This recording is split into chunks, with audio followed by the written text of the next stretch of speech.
Praise be Jesus Christ, now and forever. I'm continuing my travels, and one of the things is trying to get the camera in the right place with the right sound, so if anything is appalling, that's my fault, not the fault of the equipment. Christianity in the West, particularly in the years since World War II, and certainly since the 60s, has appeared many times to be more of a feminine religion than a masculine one. Statistics are not really needed. You just turn up in church on Sunday in nearly all the denominations and you'll see more women in attendance than men. Apart from all the other reasons why this is not a good thing, the effect on young men is particularly bad. If Dad says by his lack of attendance that religion is women's business, it doesn't bode well for the future of the church. Thank God, of course, for the faithful women who are the backbone of the church. But this emasculation of the Western Church is only a recent phenomenon, not part of its history or its culture.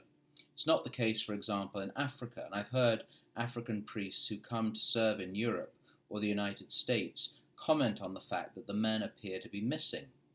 The first apostles and disciples could not be described as emasculated. Fishermen on the Sea of Galilee would, I imagine, be rather rough and ready.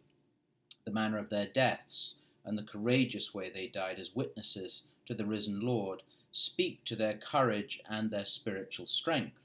Of course, many women and children gave their lives for Christ and continue to do so.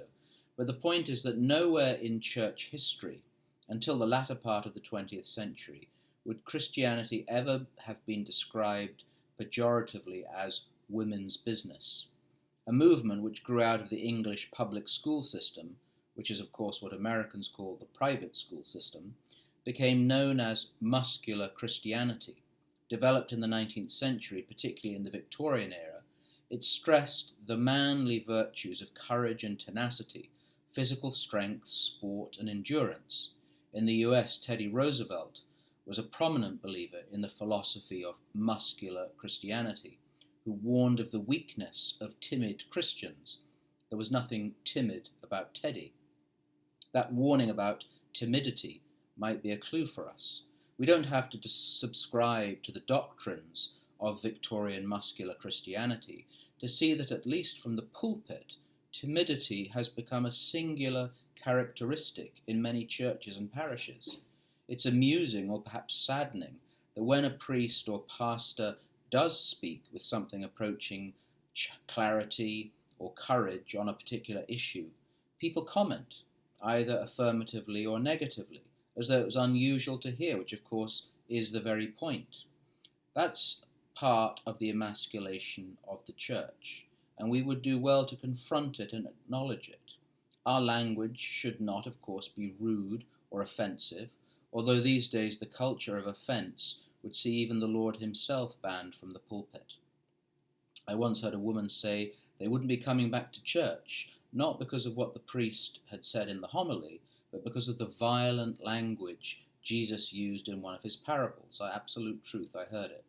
John the Baptist, we recall, addressed his congregation, or some of them, as a brood of vipers.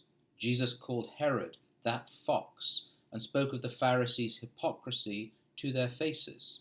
I suspect there would have been letters of complaint to the diocese, and a swift assignment for sensitivity training if such nonsense had existed in first century Palestine.